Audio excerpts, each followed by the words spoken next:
Happy Monday, and welcome here to another edition of Husker Online Headlines. Sean Callahan, Steve Sipple, back from the weekend. We're brought to you by the presenting sponsor of SARTOR, HAMANN Jewelers. We'll tell you more about them, but we had the scrimmage on Saturday. We're going to talk about that. But other than that, kind of a quiet weekend in the sports world. Not much really going on. Let me think about that. Baseball, you had some obviously pro baseball, but what's going on with the Dodgers? They're in kind of a lull right now, but I'm not worried. They kind of do this every year for about 2.5 weeks. I mean, they swept the Royals last week, and then the Brewers took 3 or 4. I wonder what it's like in LA. I bet it's just incredibly fun to be like everybody's a Dodger fan in LA. They've had like this terrible slide, and they're still basically the best record in the NL. It's not like they're. I mean, it's wild that they had that big of a lead. Hey, listen, I'm not coming at you. If I had to pick a team, it'd probably be the Dodgers. But I like them. I like the fact that LA gets behind them. Yeah, we were there in person, but yeah, they lost 3 or 4 to the Brewers this weekend. Right. Brewers are typical Brewers, though. You know how the Brewers are, Sean? Good regular season team always. Then their flaws get exposed in the playoffs. Listen to me, I'm like Buster Olney. They don't have the dudes. Well, that's why people thought that they should have went out and got Scooble, because they could have given themselves a second ace, and that's how you beat the Dodgers. Hondo. And the Dodgers got him. So anyway, let's do some more Dodgers. Let's keep the phone lines open. Taking your phone calls on August baseball. No, let's get into the show. Headline number 1: Huskers head into week 3 of fall camp. We got a scrimmage on Saturday. That was their 9th practice. They're going to go 5 more practices here this week, with Thursday and Sunday as off days.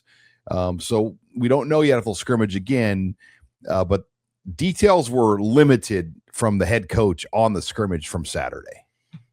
Yeah. I mean, details have been limited from the head coach pretty consistently, but he's just playing it close to the vest. You wonder if that's because he feels like he's sitting on something here that's pretty good, and he just kind of wants to spring it on people. Might be that. That's what you hope if you're a Husker fan. I mean, I will say this too, Sean. It was a tough part of camp last week. Last week was rough. It was a tough, long week. That scrimmage day, Sean, Saturday, that was a 2-hour, 15-minute practice. That's in pretty humid weather. It's camp. It's going to be tough. I say this, it's all relative. I know, like, you could come back at me and say, Sip, they used to go 2 times a day for 9 straight days. Whatever. I mean, it was still a tough week because they put pads on. They had pads on most of the week.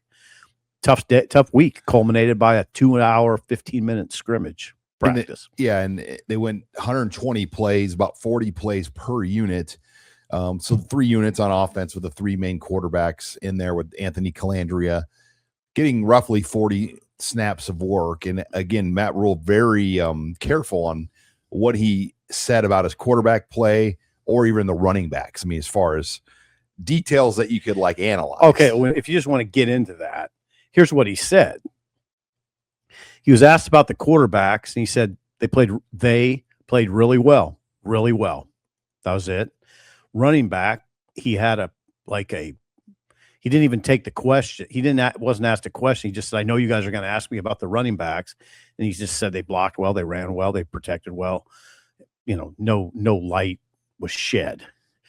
So now it could be that it was like I said, a tough week, a long week for the leader of the program. Just wasn't in, a mood to be effusive with praise or expansive with comments. Just long week. Kyle Crooks on the Husker Sports Network Sports Nightly show on Friday night, I was driving to pick up a pizza. Okay, wait a second. Where? Vic's Pizza. Yeah, you like Vic's. And we were picking that up Friday night, and I listened to Vic's. Our buddies Kyle and Jessica, and they actually followed up Hanley and Hanson. They were doing a remote show at Cross Train in Elkhorn. Oh, the new brewery up there. But okay, he said Friday's practice that Coach Rhule was in one of those moods where, he was getting on people. You didn't want to be in his way. Friday. So that was the day before the scrimmage. And we've seen that, yeah, with head coaches in the past. I mean, there were days like when Bo Pelini was here. I mean, if he was in one of those moods, you didn't want him to even look at you. No, you're right. Sometimes he'd come over for that post-practice group session, and he would just not even barely talk in sentences, you know what I'm saying? Just really short, clipped answers. Right off the field. Yeah. Like practice would end, the huddle, and he would just come right over. And I was watching Oklahoma's practice. They still do that, where like Brent Venables comes over to the scrum. Comes over to the media scrum. And you actually get more raw, like true head coach in that setting. 100%. You get the versus the podium, which kind of like cleans it sterilizes up. Cleans it up, sterilizes it. I think that you would agree that we long for the scrum. I mean, even though it was uncomfortable, it was, because you had to rush up to the coach. You kind of got pushed back. It was like going up for a rebound. Yeah, you had to chase that loose ball. You had to get in there. But the scrum days, like, the room is awesome that we have. It's nice, it's spacious, but it's comfortable. The scrum days where, like, if you got the head coach, like, as they walked off the field, like 2 minutes after they talked to the team, you got the raw cut. Absolutely. And again, you're not complaining, nor am I. I'm not. We're just pointing out something. It's both. It's sterilized a lot more, though, like when and how you get the coaches and players. Oh, for sure. Like, you used to get them, like, coming off the field, like when the scrimmage ended. I mean, there'd be blood on guys. Yeah. God. And you'd be like, how'd you get that blood? And right. Like, they'd be like, oh, got punched. You know? Like, yeah. It's just, it was much more. Yeah. It was more reality based. So I don't know. As far as camp goes, the headline, Huskers head into the week 3 of camp. This is the real part of camp now. This is the last true week of camp, because classes will begin next Monday. Yeah. And what I mean by that, though, is that it's tough. Like, they had to grind through a hard week and now come back with another. It's got to be a good week. I mean, they have to have good weeks. They can't.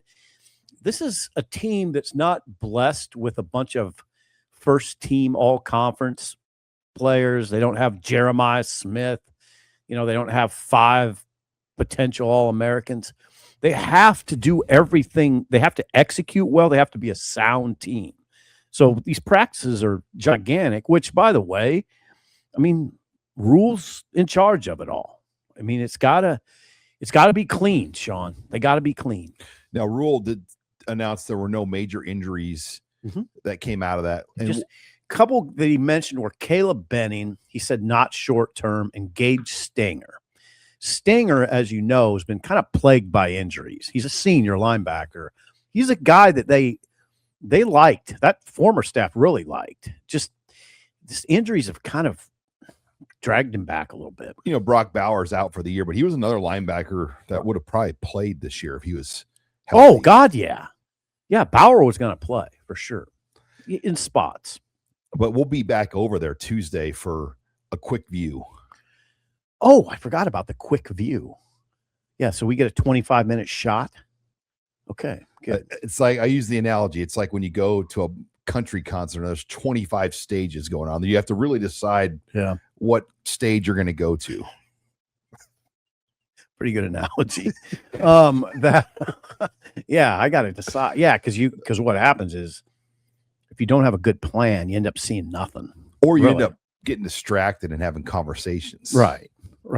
That happens too. I try to lone wolf it, or pick out guys who know a lot, like Severe and Stand by Severe. And there's not a listener of our show, by the way, and he continues to hammer me about calling Anthony Calandria the Mountain West Conference Player of the Year, because he wants to make sure people know they don't give out the Player of the Year; they give out the Offensive Player of the Year. So that little minute detail bothers Michael, just so you know. Offensive Player. He was the Offensive Player of the Year, Michael. Okay, got you. It really bothered him from his New Mexico days, because I think Brian Urlacher or something won the award. Oh, at any rate, I didn't even know we have that availability tomorrow. That's good. Yeah, so we'll get a view of the team when they come out there tomorrow, and better health update probably of some guys. But this year too, there's no open practice like Iowa had theirs this weekend, where fans and media alike could come watch a practice. Nebraska the last several years has done kind of an NIL type practice where they fundraised, or when the students come back, the Battle of the Boneyard. Yeah. 1890 used to do that. 1890 is no longer. And there's nothing as far as on the books right now for that. They're going to make us wait till September 5th. Well, you can't hide us from the game. That's the good thing. Right. We'll have our, you don't want our opinions on the team now. We'll have opinions on September 5th. Well, it makes it, I'll tell you one thing. It makes September 5th, it makes me look forward to it more. Yeah, exactly. Just to get a feel for the newness of this roster. Yeah, you'll be looking who's starting, for instance, and a lot of stuff. All right. Well, before we take it to headline number 2, HuskerOnline Headlines is brought to you by SARTOR HAMANN. Husker season is almost here. If you want to score some points before kickoff, SARTOR HAMANN has you covered. Their Husker jewelry is always a fan favorite, especially the corncob pendant and earrings made in-house and known to sell out every year. So whether she's headed to the game, a tailgate, or just wants to show off a little Nebraska pride, this is a gift that gets worn. Use the code HuskerOnline for 10% off your purchase. When only the best will do, SARTOR HAMANN Jewelers, Lincoln, Grand Island, and worldwide at SARTORHAMANN.com. Again, promo code is HuskerOnline, and you'll get 10% off your order with SARTOR HAMANN. All right, let's take it to headline number 2. Nebraska announces Washington. The Washington game will be this year's Blackout. And a year ago, it was the USC game. So kind of a typical pattern here, though, a West Coast kind of mid-season game. Now, they don't know if it's going to be a night game because of the television contract, but generally a West Coast team like this, they're not going to play it at 11 o'clock because of the viewership out west. Minnesota plays Indiana that week. Does that sound like a candidate for 11 a.m.? Yeah, Nebraska-Washington does not strike me as a big noon game. That strikes me as a CBS game or a game at night. Don't you think Minnesota, Indiana, even if Minnesota's not that good, you still get Indiana? Wouldn't that be the big noon? Or the 2:30? I mean, okay. There's got to be more than just that game. Not much. There's not much. I think if you look, which you will do now, I will predict you will look and see there's not another viable candidate for 11 a.m. It'd be Minnesota, Indiana. You're the TV producer in this room, not me, but I don't think you can come up with another viable 11 a.m. game. Well, Wisconsin, Iowa is a quality game, like for a CBS spot even. Yeah, that could be 11 a.m. So when you talk about the big 3 windows, that's one. Indiana, Minnesota is definitely one. I mean, simple. How do you not get this one? Ohio State, USC. Because they won't play a 9 a.m. game. That's going to be the 2:30. Yeah, they won't play 9 They will put that game on CBS at 2:30. No, what I'm saying is you can't play that game at 11. No, you're right, because it's in LA. Right. Yeah, Northwestern is at Oregon. You don't know about that game because Northwestern could be pretty good. For some reason, Nevada plays UCLA that day. Yeah. A little later in the year, non-conference game. Illinois, Maryland, Michigan, Rutgers.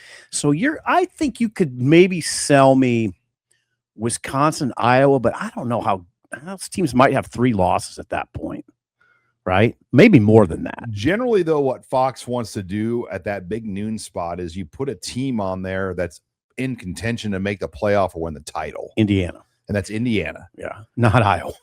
Come on. I got to stop myself. They're not putting Wisconsin, Iowa on big noon. What the bigger debate to me is Ohio State, USC. Could that be the night game or the 2:30 game? Ooh, good point. Now, what you hope, because wouldn't you say that Nebraska, USC was a resounding success? It was a loss. Yeah. But I would say resounding success, right? No doubt. I mean, it was perfect. You kind of question, like, would everybody truly buy in to wearing the black in a day game? They hit the fans. Oh, last year, yeah. And they bought in. And they hit a home run with it. They bought in. Oh, they hit a home run. I didn't really understand. Coach Rhule kind of had a little pushback about the black. Like, people, like, sometimes I think he reads a few people's comments and thinks that, I mean, I thought it was cool what they did last year. Yeah, I did too. He kind of had an interesting dialogue about the comments about the uniforms. In the presser on Saturday. Yeah, he did. that some people may not like him, and I mean, he kind of had like, I mean, I think you're always going to have people, that push back on something, But I think in general, the way Nebraska did the blackout last year, it's perfect. They really did a good job with it. This didn't close the deal on the game, but the scene was epically cool. So Halloween night. Now, then it leads to, like, if it is Halloween night, like, if you're the mayor of Lincoln, what do you do with trick or treating? Do you like move? Do you move it to the day before? Oh God, I don't know. Are people in this town not all the way savvy enough to switch Halloween to the 30th? That's a tricky one. It's a tricky one. I don't know. Do you move it to Sunday?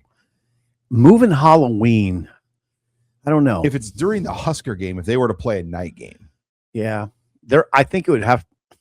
I don't know why. I don't know how we're getting into this, but moving Halloween in an unofficial manner it's a tough ask for a lot of people. 97 in Omaha, they did it. You know why? Did they? You know why? Why? The major snowstorm, the 97 snowstorm. I mean, I hesitate to say it, but if Nebraska was a little better right now, it'd probably be more of a thing. I don't know. You remember though, in 97, the snowstorm? Yes, I remember it vividly. And it was like records amount of snow, and the leaves were still on the trees, so it caused like a ton of lines were down, tree damage. Oh, I remember. We got caught. We were coming back from a game, and I think we were coming back from. I don't know where we were coming back from, but we got caught. We couldn't get back. We had to stay in a hotel extra day. There was snow. The Journal Star crew. There was so much snow. Like a lot of the high school playoff first round games, we couldn't play on grass because it was so wet. You were playing at that time? Yeah, we were in I was in high school, and our playoff game against Ralston, it got moved. I want to say Omaha North. You were playing OLB. Well, I was on the team. I would hardly say I played. I don't ever want to why? Don't even ask me those stupid questions like that. Like, I'm just talking about a game we were a part of in high school. You were outside, and they moved the game to like a turf field because it was so much snow. Like, I mean, that was the only time in my lifetime I can remember like Halloween being altered. I don't know if they would do that or not. There'll be a lot of people not giving out candy then. Yeah. I don't know. Anyway, what do you do though if it's not a night game? You just go blackout in a day? Yeah, it's fine. Penn State does that, right? I mean, and my guess is they have like a fairly good indication that it's on track to be a night game. Like, they don't know for sure, but USC, Ohio State's the wild card, because what if NBC gets that game? Yeah. How would that affect things? But I'm sure Ohio State does not want to play at night out there, because then they wouldn't get back to Columbus till like 5 a.m. My opinion on the matter is that Indiana is the big noon game. Yeah, because it's Indiana. And Minnesota, because Indiana is like the best story in college football.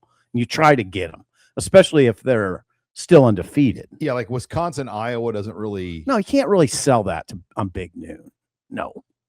Purdue, Penn State, no. Good God. I told you.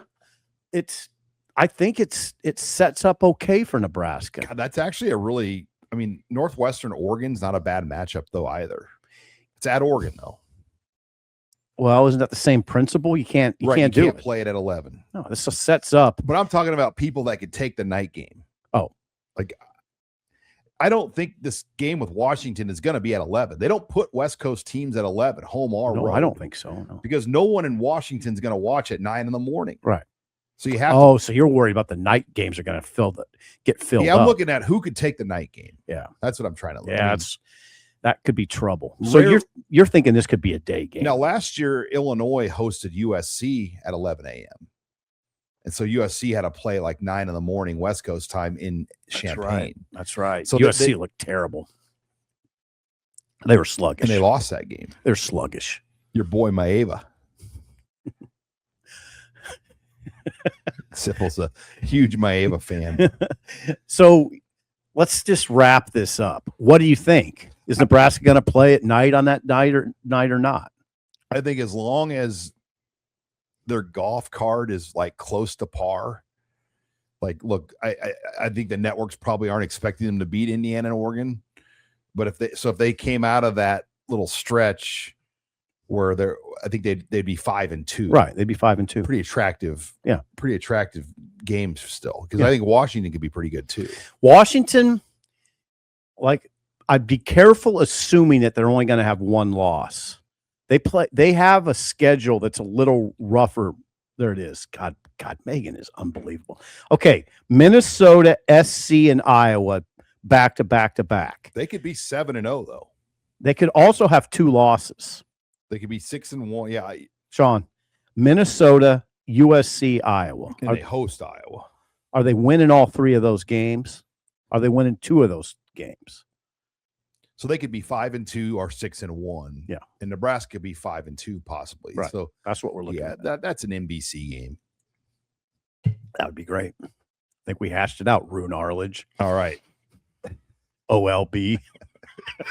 I don't know why you felt that was really necessary to I mean, I'm just telling you about I'm not even sure I was on the varsity, but I just remember going to North because we had to play a playoff. I'd like game. to know where you played. But anyway. No one wants to hear anyone's high school stories. Newsflash. I like to hear them. People get to know you. All right, let's move it to headline number 3. Before we do that, Husker Online headlines brought to you by Game Time. And it's that time of year you're looking for tickets. It could be for a Nebraska game. It could be for an NFL football game like a Chiefs game or a Broncos game. Could be for a concert. I mean, you got Ella Langley, who Sipple's not aware of, but I'm not. Are very well aware of Ella. I wouldn't know her if she walked through that door right there. But you could get on Game Time and find the seats you want really easily. And the best part about Game Time is the fees are added in the price. Nothing is worse than, I got these great tickets for $50. And then all of a sudden they're like, but there's $50 in fees on top of that. And you don't get that till the end. I've experienced that. Game Time puts the fees in the price you see. It also gives you a bird's eye view look of what your seats are going to look like, what your view is going to look like. And sometimes you don't realize, you know what? Maybe this seat's not where I want to sit. They do a good job of showing you that. At Game Time, you're going to get the best prices. It's going to tell you what tickets also are hot deals in terms of the market for that event you want. So check it out. Get your friends together, get tickets, and tell them it's Game Time. Download the Game Time app, create an account, use the code ON3 for $20 off your first purchase. Terms apply. Again, create an account, use the code ON3, that's ON3, for $20 off with Game Time. Thanks to Game Time for sponsoring us here on Husker Online Headlines. All right, headline number 3.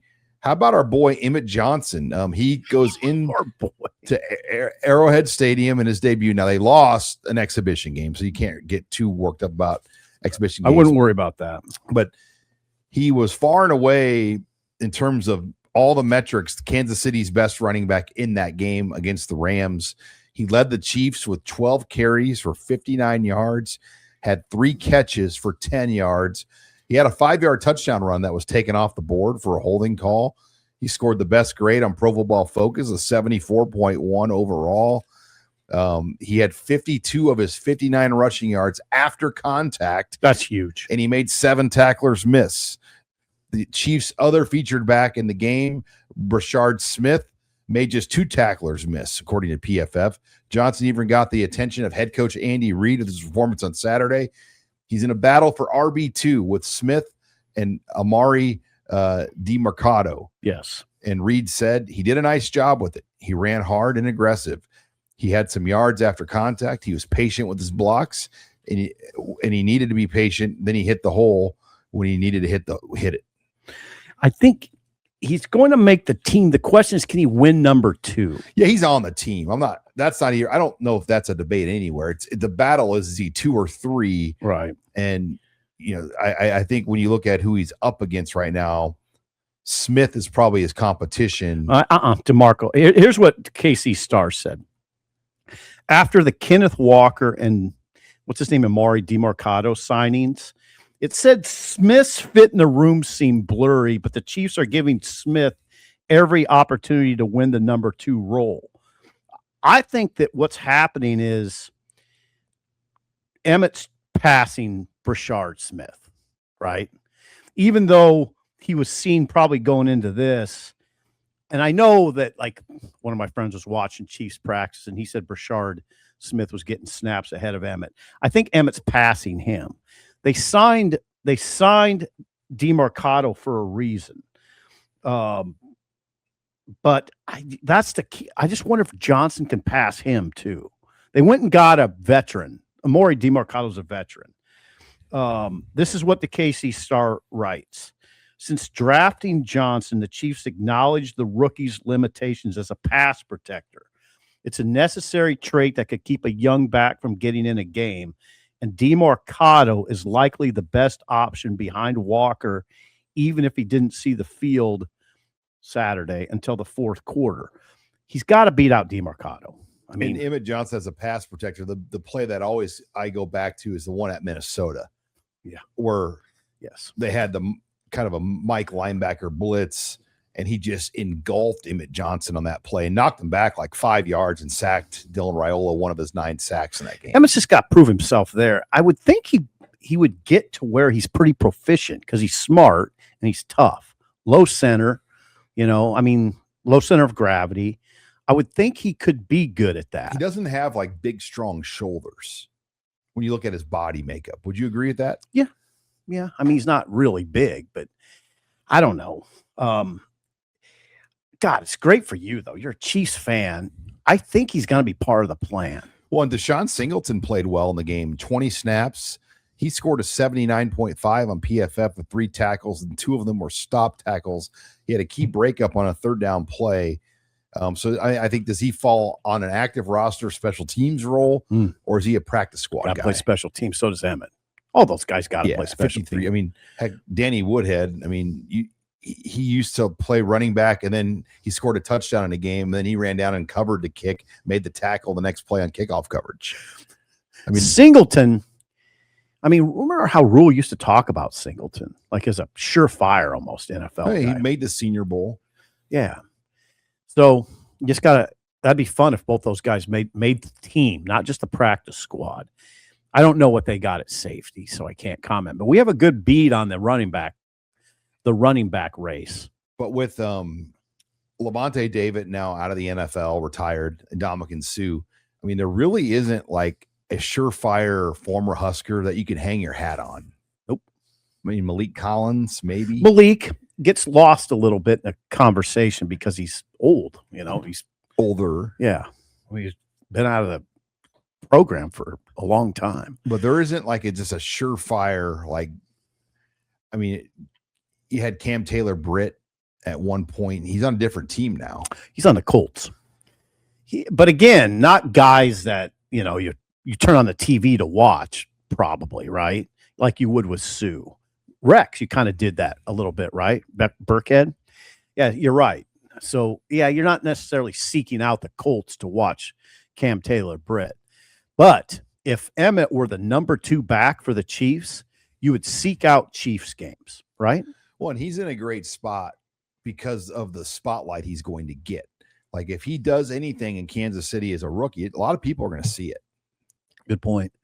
The key stat that you had in your column was 52 yards after contact of his 59. You have to run through contact in that league. There's no free lanes. Not very often, right? Not very often. Not with paid grown men. Right. And you have to run through them.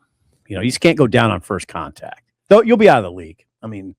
That's the way it works. And he looks, by the way, as a running back aficionado, he looks way better than Brashard Smith to me. Brashard Smith's a smaller back. Now, he had a couple good runs in that game, but Emmett looks better than him. Emmett's a tougher back. In the NFL, too, like an 8-yard run is a great run. Oh, yeah. 20-yard runs are few and far between. Right. 8-yard run, if you're falling forward, that's what you want. Yeah, you put Mahomes in 2nd and 2. Yeah.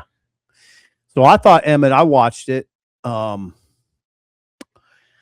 That breaking of tackles is what really stands out. He was interesting after the game. He said it's all about flow rate.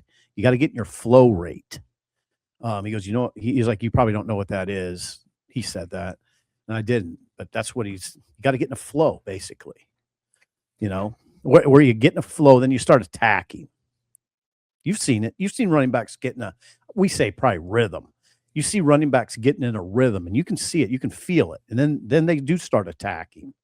That's what you want to get in. I wonder if he'll be able to sneak up here for the opener, because that, the NFL doesn't start until the next week after. If they get a day off or two in Kansas City, if you try to sneak up here for be easy 11 a.m. kick. Yeah, who knows what they have for those guys? I don't know. They got some autonomy though that they didn't have in college. Like I was listening to Mendoza. He said, "Yeah, you drive to the games in the NFL. You drive yourself to the game. You're not on a bus with a bunch of guys, grown men." Yeah. Yeah, and then they always have the video of the guys walking in the locker room with whatever outfits they're wearing. Right. The fit.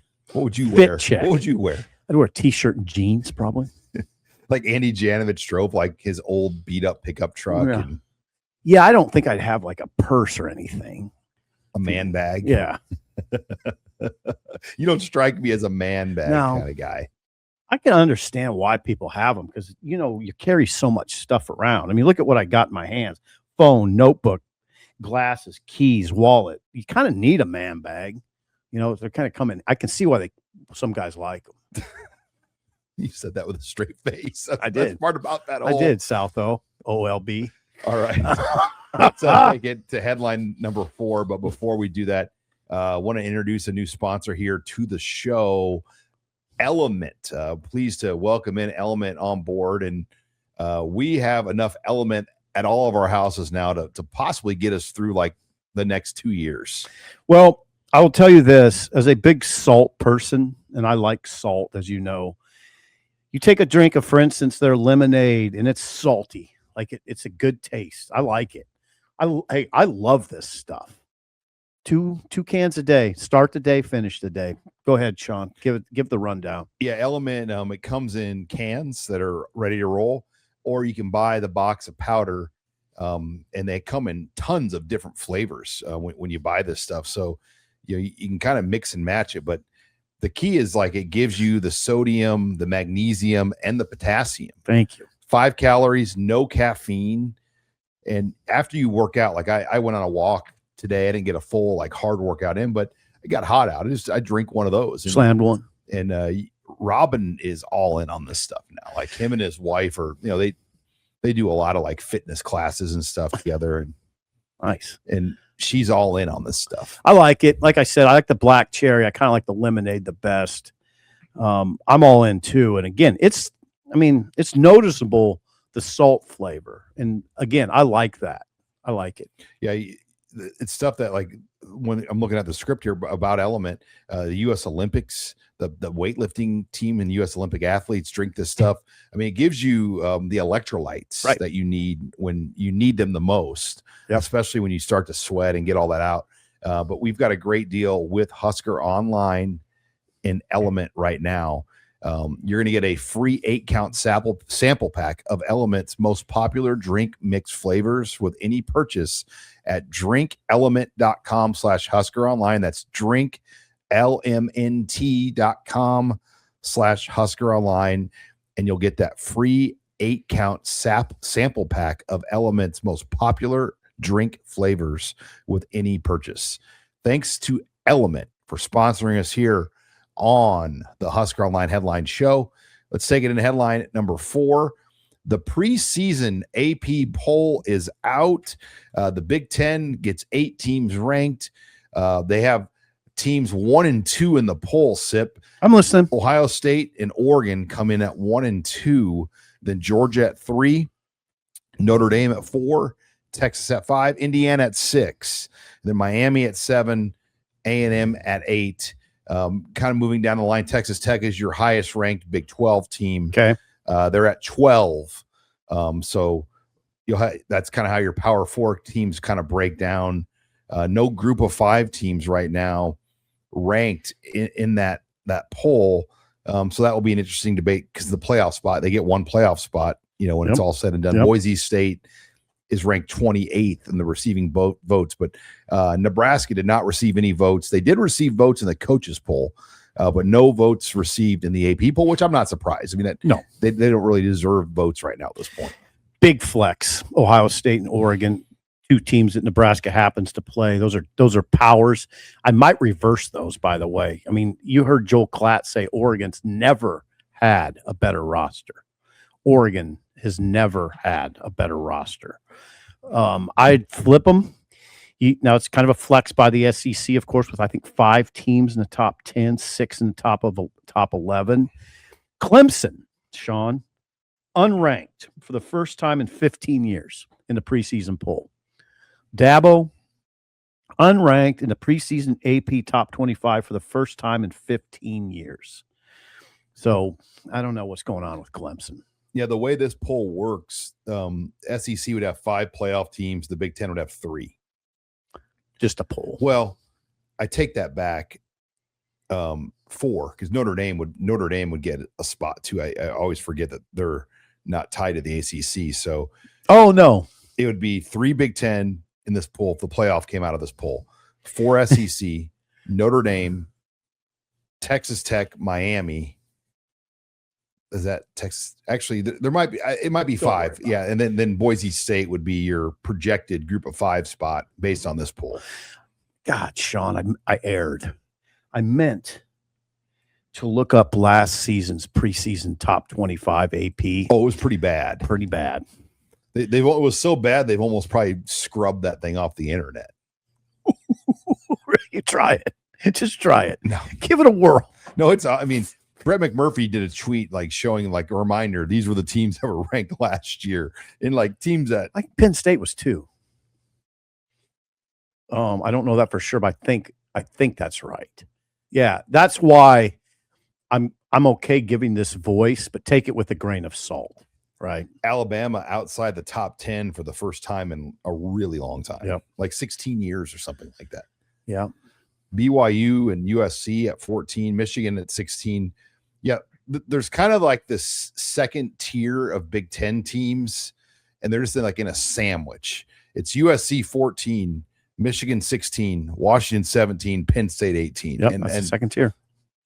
And then Iowa's further down at 22, but nobody really knows what Penn State, USC, Michigan, and Washington are going to be, but they kind of lump them together. Yep. So you're saying the sandwich is the top 3, Ohio State, Oregon, Indiana. Then in the middle, it's those teams, and then Iowa Iowa, and then Illinois is kind of at the bottom of the sandwich. Illinois is receiving votes. Yeah.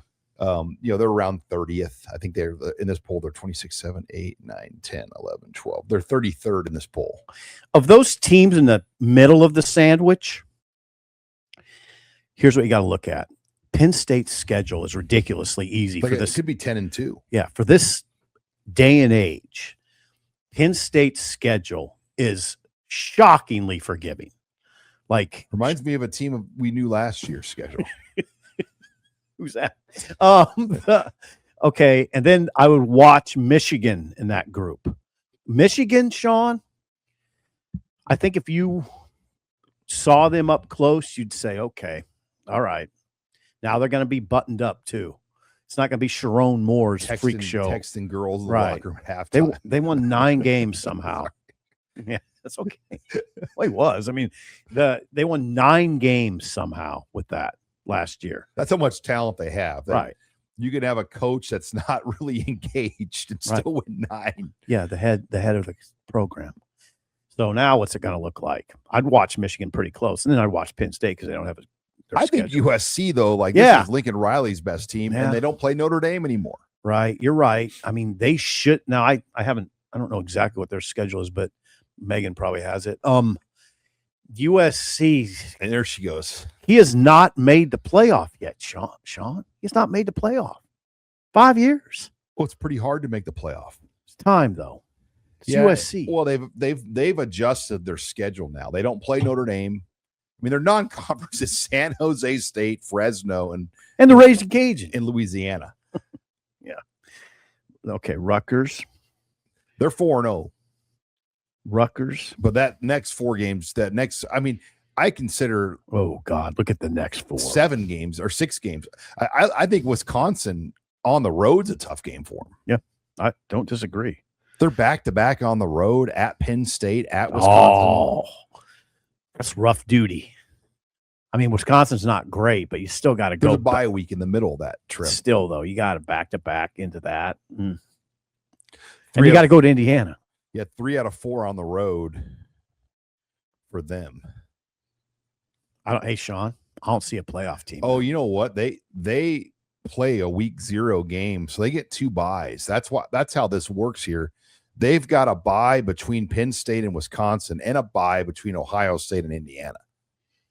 So they get a little bit of a break on that right there, because the Notre Dame game was originally a later in the year game. Like the Notre Dame game, I think, was originally going to be played on like November 7th. Can you imagine that? Ohio State, Notre Dame, Indiana, 3 weeks in a row.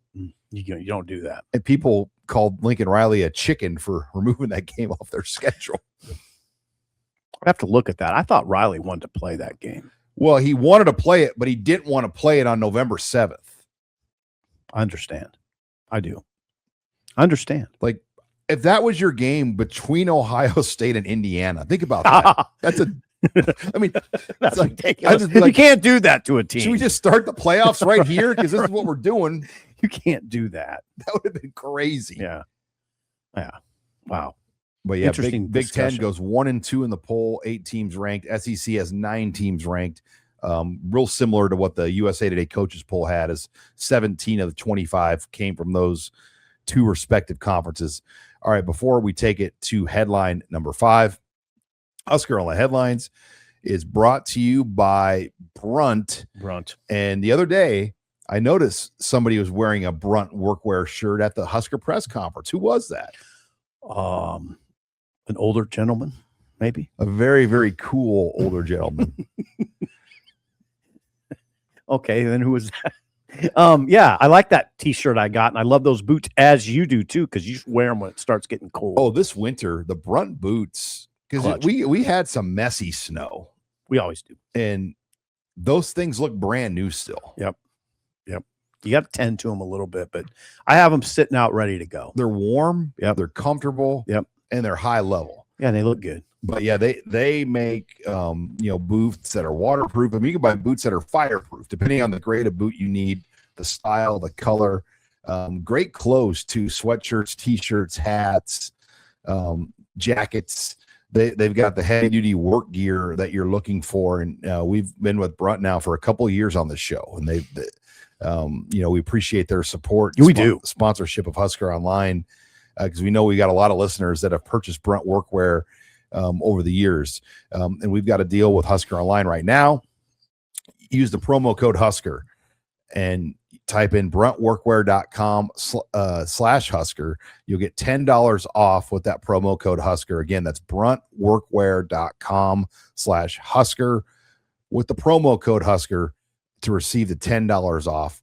Thanks again to BRUNT for sponsoring us here on Husker Online Headlines. All right, final headline, odds and ends. The BTN crew was back in Lincoln. Rick Pizzo was here with Jerry DiNardo. I know you and Coach DiNardo dialogued a little bit. Again, now, I mean, this thing to me, the camp tour has changed a lot with how big the league has gotten. I mean, it used to be they could take the big 3-man crew, the stage, and, when it was 12 teams, it was pretty, where the same guys got to see everybody. But now they really split up and divide and conquer. And DiNardo was in Lincoln for the first time in a few years. Yeah, and just to be sort of blunt about this, it was the Friday practice before a scrimmage, so there wasn't much to see. I mean, they're going to scrimmage the next day, so it wasn't. I mean, the evaluation day wasn't great. Now, he did have good comments of Jerry about the offensive line, and he's an offensive line, ex-offensive lineman. By trade, he knows the position. He liked what he saw from Nebraska up front and what kind of the limited scope that he saw. But he liked the talent and he liked the depth, which we do too, right? We like the talent and the depth. Yeah. I didn't really need DiNardo to tell me that. No, I mean, I think they've invested the money to have the talent and the depth. You need to. I mean, what they've added for the talent was not homegrown. You know what? We don't do probably a good enough job of praising Rhule for that. They put the money where they needed to put it. Well, 4 of their 5 starters projected on the O-line are high-dollar transfer guys, going back to Elijah Pritchett, then Brendan Black, Paul Mbanga, and Tree Babalade. Four guys that are probably $800,000 to $1 million plus type linemen. Right. So, and we always say it starts up front. You know, that's the cliche, but it's true. And Rhule put the money where it belongs. I do think they got caught on the D line a little bit. If you read like Max Olson's story about what players, how it worked last go round, a lot of teams I think got caught. The market surprised them. Some good guys went off the board early at high price. It drove up the price from there, and Nebraska might have got caught a little bit. Yeah, that was a really enlightening article by Max. It was. I mean, especially the D-line part. It kind of, when you read it, you're like, okay, this is probably what happened. A couple good, or not, I mean, a few good D linemen went early at a high price, drove up the market. Yeah, when everyone needs a unicorn and there's only 8 of them, then all of a sudden the price for the unicorn goes up a lot. Get caught. In Nebraska doesn't have unlimited money. It's easy to find wide receivers. It's easy to find corners or linebackers. Easy to find backs, running backs. Yeah, no one really bought him in the portal this year. There weren't. I mean, it wasn't a high demand. Teams aren't going to overpay for portal running backs. You know what was interesting in that article? I was a lot of good information. Safeties are almost as valuable as corners. Like the safety position is almost as valuable. Like Coy Parrish. Yeah. Leaving Minnesota. I mean, think about PJ Fleck, local area guy, developed him, and now he's at Oregon. Yeah, and I think you'd have to go read the article, but it's because of their importance in college defenses. We see it here. You can see it here a little bit. I mean, those guys, there's a lot of responsibility at that position. All right. Other odds and ends. The Iowa quarterback battle. They're one of the lone teams in the Big Ten that don't really have their guy named. It's between Jeremy Helinski and Hank Brown. Kirk Ferentz had his open practice where it was open to media and fans to watch and keep stats and track.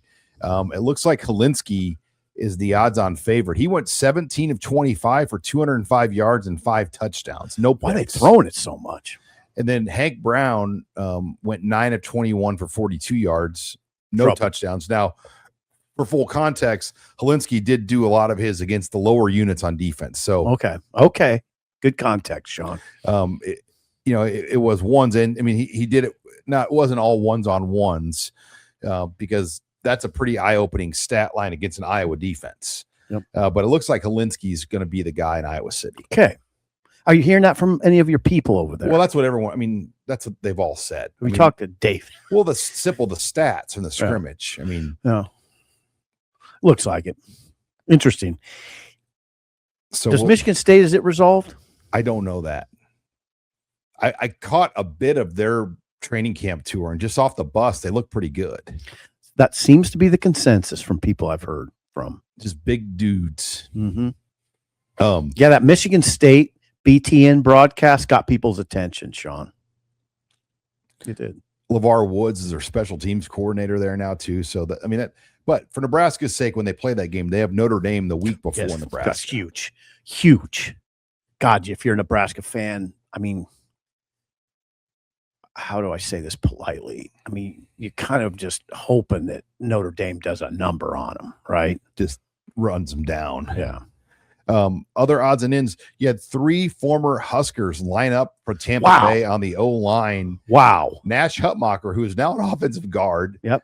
Ben Scott was a center. And then you had Latowski as the other guard. So those 3 guys lined up, and they all played about 20 to 30 snaps in that preseason game. They scored a touchdown against the Jets. They were in on a touchdown drive. So they're looking at those guys close.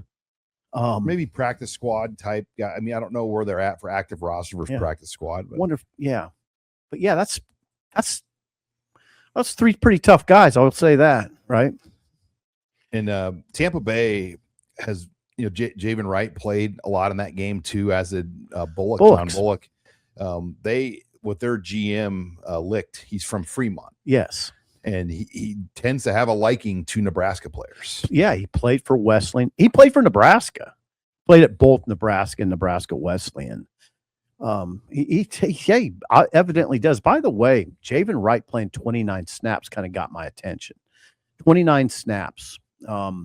I wonder if he can make, I don't know. You just don't know where they are roster wise. But yeah, that's a lot of Nebraska guys on Tampa Bay.